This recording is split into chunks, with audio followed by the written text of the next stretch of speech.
A introduzir o nosso tema, nós vamos mostrar para você uma história real, dramatizada aqui no nosso programa, de uma pessoa que perseguiu a fama. Vejam só.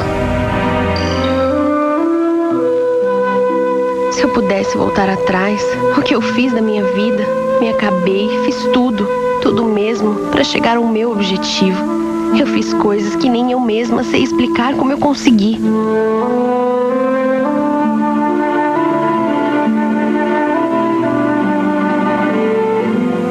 Aos 15 anos, o que eu mais gostava era ficar assistindo TV, imaginando como era maravilhoso ser famosa. Eu olhava aquelas garotas e eu tinha vontade de me jogar dentro da TV. Afinal de contas, porque só elas tiveram sorte, eu também queria estar lá, mas Deus não foi justo comigo. Elas eram tão bonitas, usavam roupas da moda, maquiagens, elas viviam num mundo mágico, enquanto eu vivia num pesadelo, feia, simples e pobre. Olha pra mim, quem ia querer me colocar na TV desse jeito? Isso não era justo. Eu sabia que eu tinha talento. O que me faltava era uma oportunidade.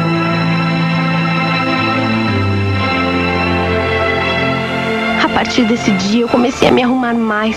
Todo o dinheiro que eu ganhava dos meus pais, eu gastava em roupas, maquiagem, sapatos e produtos de beleza.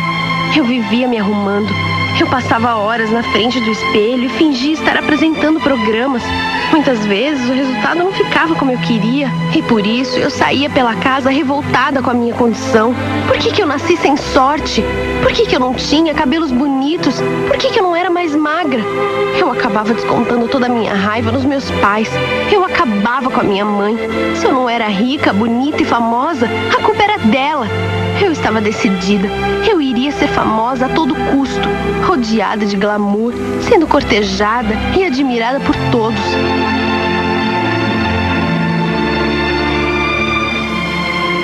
Mas discutir, xingar os meus pais, reclamar da minha vida não adiantava nada. Se eu queria ser famosa, eu ia ter que correr atrás do meu sonho, ir à luta, tentar vencer ao meu modo. Porque se dependesse dos meus pais, eu morreria pobre e desconhecida. A primeira decisão foi procurar uma agência de modelo. Eu tive que ir sozinha porque minha mãe não gostava da ideia de eu querer ser uma estrela de TV. Ela dizia que eu deveria me dedicar aos estudos, fazer uma faculdade e assim ter uma profissão decente. Mas não era isso que eu queria pra mim. Eu queria ser como as outras pessoas. Eu queria ser famosa, conhecida, rica. E por isso eu estava indo atrás do meu sonho. Eu iria conquistá-lo a todo custo. Quem me atendeu foi o Júlio, o dono da agência. Ele me olhou e disse que eu até levava jeito, que uma boa maquiagem e um banho de loja resolveria o meu problema. Mas também disse que para que eu começasse a carreira eu precisava fazer um book. Só que isso me custaria uma boa quantia em dinheiro. Eu não trabalhava, não tinha tudo aquilo.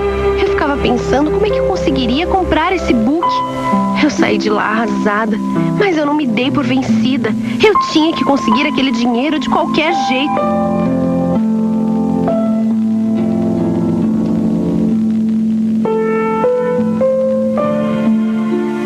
Eu não conseguia parar de pensar naquilo. Eu precisava do dinheiro. Eu tinha que fazer aquelas fotos de qualquer jeito. Essa era a única maneira de eu realizar o meu sonho. E foi aí que eu pensei. A minha mãe tinha um dinheiro guardado na gaveta do quarto. Todo mês ela guardava lá a pensão da minha avó. Meu Deus, era isso. Eu não quis nem saber e mais do que depressa, eu fui até o quarto dela e roubei o dinheiro. Pronto, agora eu ia conseguir ser famosa.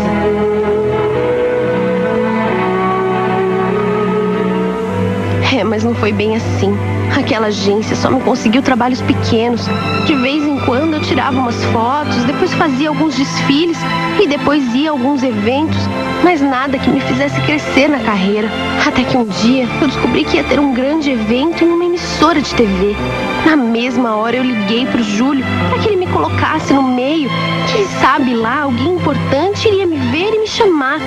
Mas o dono da agência disse que ele já tinha escolhido as modelos e eu não estava no meio. Não era possível. Como ele não ia me colocar numa dessas? Eu tinha talento, isso não era justo. Ele me faria perder uma oportunidade tão valiosa como essa.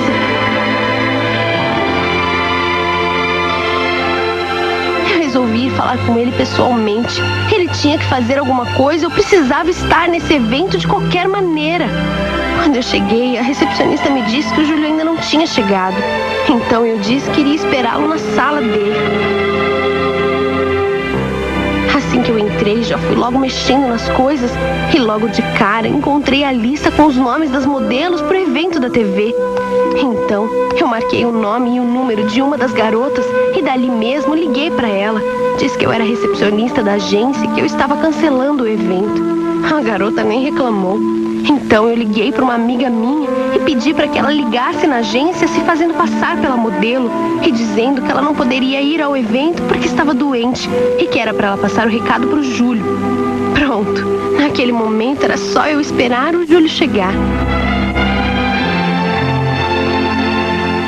Ele entrou na sala, todo atrasado, e eu falei que estava passando por ali e resolvi entrar, só para ver se estava tudo bem com ele.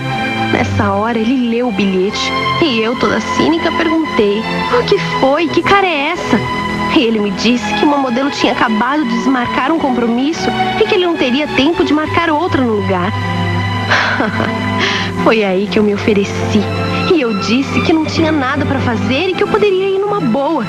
Ele até me agradeceu, disse que precisava ir porque tinha outros compromissos. Nos despedimos e eu fui embora. Eu realmente era demais. Eu não estava nem aí se eu tinha derrubado a outra garota. O que me importava é que eu ia ficar bem.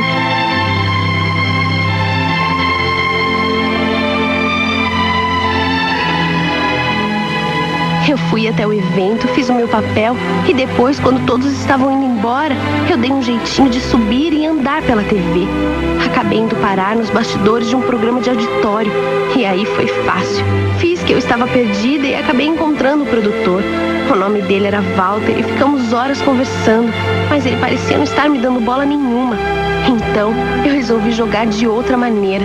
Eu comecei a me oferecer para ele, me insinuava na cara dura e no final das contas eu consegui o que eu queria. Ele me deu o seu cartão e pediu para que eu voltasse no outro dia para a gente conversar melhor.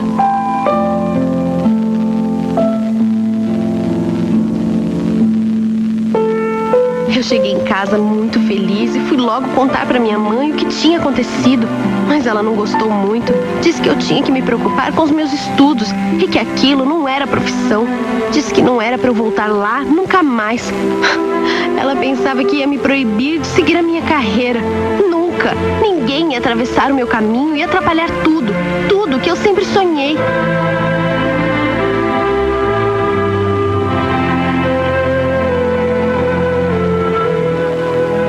Dia eu fui procurar o tal produtor. Ele foi muito simpático, muito atencioso e assim que eu entrei, ele já foi logo me oferecendo um café e mostrando como era o seu trabalho. Eu percebi que ele me olhava de um jeito diferente. Ele me disse que também trabalhava numa produtora de filmes. Quando ele me falou isso, eu quase caí para trás. Ele seria a minha ponte para eu conseguir ser uma estrela. Eu precisava fazer alguma coisa para que ele me chamasse para aqueles filmes. Toquei de novo no assunto que eu gostaria de fazer alguns trabalhos e sempre que eu podia eu me insinuava para ele. Foi aí então que ele me convidou para tomar uma cervejinha no sábado.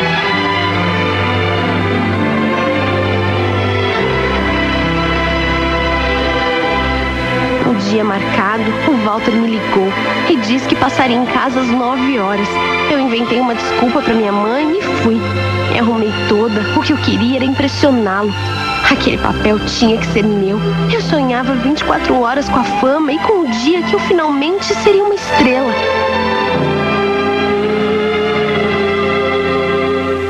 Conversamos a noite toda e eu ficava o tempo todo perguntando do filme, de como era trabalhar na televisão. Ele sempre respondia que depois a gente conversava sobre trabalho. O importante naquela hora era só nós dois. No final da conversa ele veio com um papo de que a gente podia ir para um lugar mais aconchegante, mais reservado. Na hora eu lembrei da minha mãe dizendo que aquilo não era vida. Mas ao mesmo tempo eu me lembrava da TV, da fama, do luxo. Aquela era a minha chance. Na verdade eu era virgem e no fundo eu estava meio nervosa com aquela situação. Mas para conseguir o que eu queria, eu era capaz de tudo.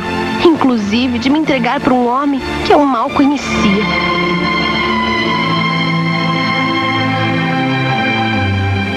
Pra quem a princípio estava nervosa de ter que sair com o Walter, depois eu acabei gostando. Ele sempre me prometia trabalho nos filmes, mas isso nunca acontecia. Depois de um tempo, o Walter já não me ligava mais e a secretária falava que ele não estava ou que ele estava em reuniões, gravações, e eu sabia que aquilo era uma enrolação. Por isso, eu resolvi ir até lá pessoalmente. Eu cheguei e já fui logo entrando na sala. A secretária até tentou me segurar e avisar o Walter, mas eu fui muito mais rápida. Ele se assustou e eu já fui logo falando que ele estava me enrolando, que eu não ia ser passada para trás. Ele havia me prometido um papel e ainda não tinha cumprido. Então ele começou a falar que estava na hora de eu saber algumas verdades. Ele disse que eu era mais uma vadia que ficou dando em cima dele. Disse que eu não tinha que ficar ligando para ele e que, ao contrário de mim, ele trabalhava.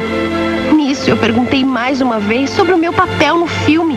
E ele começou a falar que eu jamais faria parte de um elenco de um filme, porque eu era feia, sem graça e gorda. E que, além de tudo, eu não sabia interpretar. Ele disse que eu era uma qualquer e que eu nunca entraria no meio da televisão. Ele me expulsou da sala como se eu fosse um cachorro e continuou falando que eu era pobre, cafona e que eu deveria me colocar no meu lugar e nunca mais voltar lá.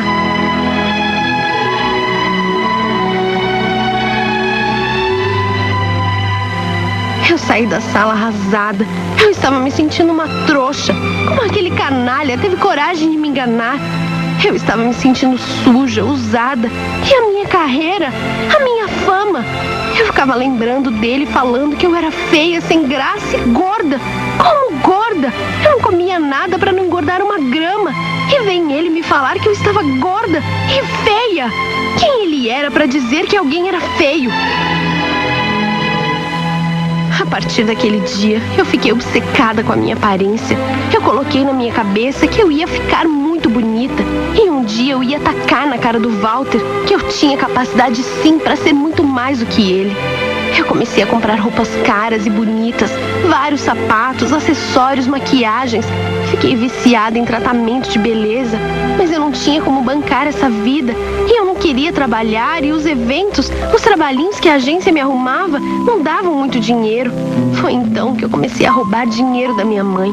Ela não percebia e sempre que eu podia eu ia na carteira dela e roubava mesmo.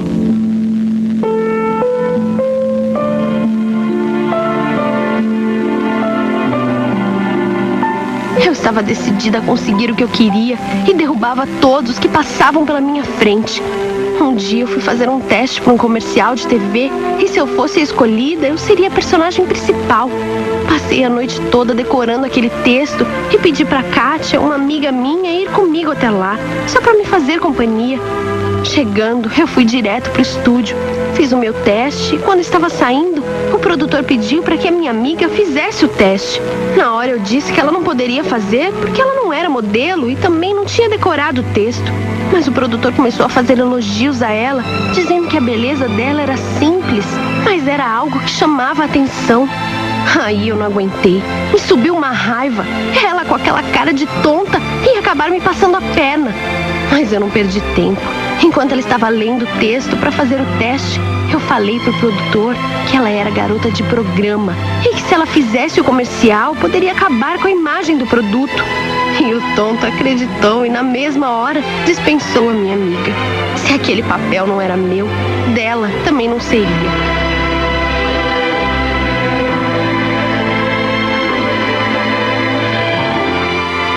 Os trabalhos não apareciam, eu já não sabia mais o que fazer. Então eu comecei a frequentar festas e eventos, tudo pensando em oportunidades. Eu comecei a sair com os caras, tudo por interesse, sempre pensando o que eles poderiam me dar em troca. Muitos até ficaram apaixonados, mas eu só queria mesmo era ser famosa, entrar na televisão, ter glamour e ter todos ao meu redor.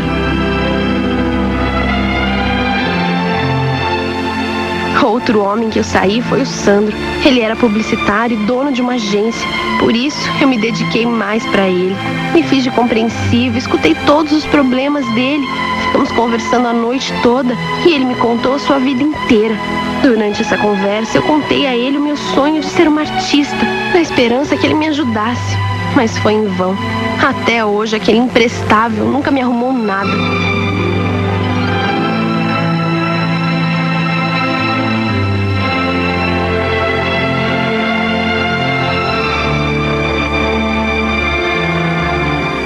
Um dia eu conheci o Dr. Alves, cirurgião. Esse foi fácil. Eu saía com ele e, em troca, ele fazia cirurgias em mim. Aí eu não parei mais. Eu nunca tive medo, eu fazia mesmo. Pra mim, o mais importante era estar bonita. E eu não suportava a ideia de ter uma gordurinha a mais ou uma ruga que denunciasse que o tempo estava passando.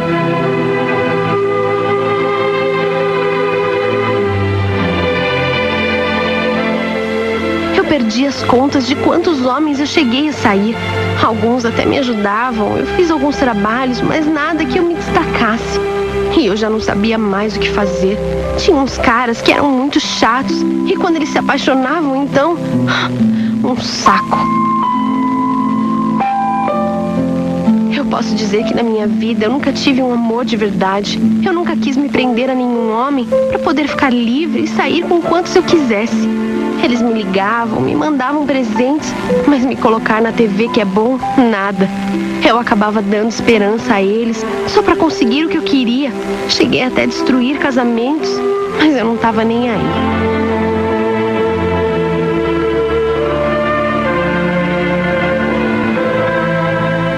Os anos se passaram e nada deu a alcançar o meu sonho. Eu comecei a me sentir fraca, desanimada. Comecei a achar que eu estava cansada de buscar uma coisa que a cada dia parecia mais longe. Eu comecei a sentir umas dores de cabeça e percebi que meu nariz andava sangrando. Eu fiquei preocupada e resolvi procurar um médico. Ele me fez várias perguntas, me examinou e me pediu alguns exames. E eu, preocupada com o meu desânimo, fui ao laboratório no mesmo dia. E na semana seguinte, eu já estava com os resultados.